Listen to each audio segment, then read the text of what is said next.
the system. But the big question, as Ankur pointed out, is this enough or more is needed? Let's try and discuss that with Kanika Pasricha. She's the Chief Economic Advisor at Union Bank of India. Kanika, hi, morning. Good to be speaking with you. That's the key question. Okay, 50,000 crore being injected today, and perhaps there's going to be daily VRR as per the need. But is it enough, or are you anticipating more such measures to come by? See, when liquidity deficit itself is exceeding 2 lakh crores, then 50,000 crore of VRR may not be enough, though yes. The RBI last week itself gave a huge VRR auction to the system. But these are, at the end of the day, fine-tuning liquidity operations. In the interim, as you were also discussing, the overnight call rate had exceeded 7% mark. It's an important threshold. While the monetary policy framework, I would say the liquidity management framework calls for the overnight call money rate at close to the repo rate of 6.5. These fine-tuning operations may help get the overnight call rate threshold back to 6.5%. That's the repo rate. But given that the FX outflows since end September have led to a liquidity hole of more than 4 lakh crores, of which only 1.16 lakh crores has been plugged by that CRR cut in December meeting, we need more durable liquidity measures. It seems RBI is buying time before that 28th January event risk as well. So in the interim, these measures give some relief to the banking sector. But other than that, right now, Kanika, what tools does the RBI have to try and, bring in more sort of liquidity back into the system? See, okay. So first is, of course, fine-tuning measures that the RBI has already adopted. And these are temporary measures. From a more permanent or durable liquidity measures, I would say in the order of priority, the first measure needs to be, am I audible? Yeah, Kanika, go ahead. Sure, thank you.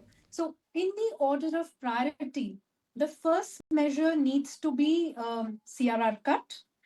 When we think that, maybe another round of CRR cut is needed to inject permanent liquidity. The second can be OMOs, but OMOs may lead to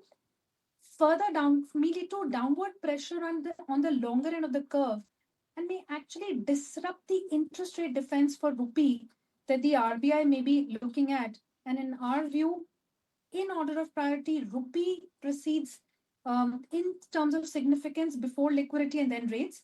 So first CRR cut, then OMOs, and then maybe a buy-sell swap, a part of which is already being implemented as per media sources by the RBI at the current juncture. All right. So more of durable liquidity measures. All right, but yes, indeed, some challenging times for the RBI, but definitely a good step in terms of injecting the liquidity. But another concern is the weakness in the rupee that you were just highlighting, Kanika. So help us understand that what more measures can RBI take and intervene in order to get some stability in the rupee weakness? What are your thoughts on this? See, frankly speaking, when we try and debate the incremental measures to address rupee, the FX intervention that's being carried out by the RBI already in terms of spot sale of dollars, and in addition to that, the intervention via forward markets looks the best place solution. The other solution can be to get some dollars from abroad, but given that the rate differential vis-a-vis US has been squeezed out, incremental measures may not be helpful at the current juncture. So in our view, from rupee standpoint, what the RBI is doing, they do have the ammunition for the same as well. $634 billion of reserves is still close to 10 months of import cover. So they have the ammunition to continue with the current stance of containing rupee volatility via spot and forward intervention mix, which they're doing beautifully. Yes, it's indirect or spillover impact on liquidity that needs to be addressed via incremental measures. But from rupee standpoint, what the RBI is doing, in our view, is praiseworthy. They are trying to address the overvaluation via spot and forward intervention. Incremental measures via getting dollars from abroad may not be suitable at the current juncture given the low US-India rate differential. Thanks. Okay, thank you, Kanika, for joining us today with that quick take on the liquidity in the system, rupee, as well as what to expect from here on. If you like this video, then like, share and subscribe to ET Now.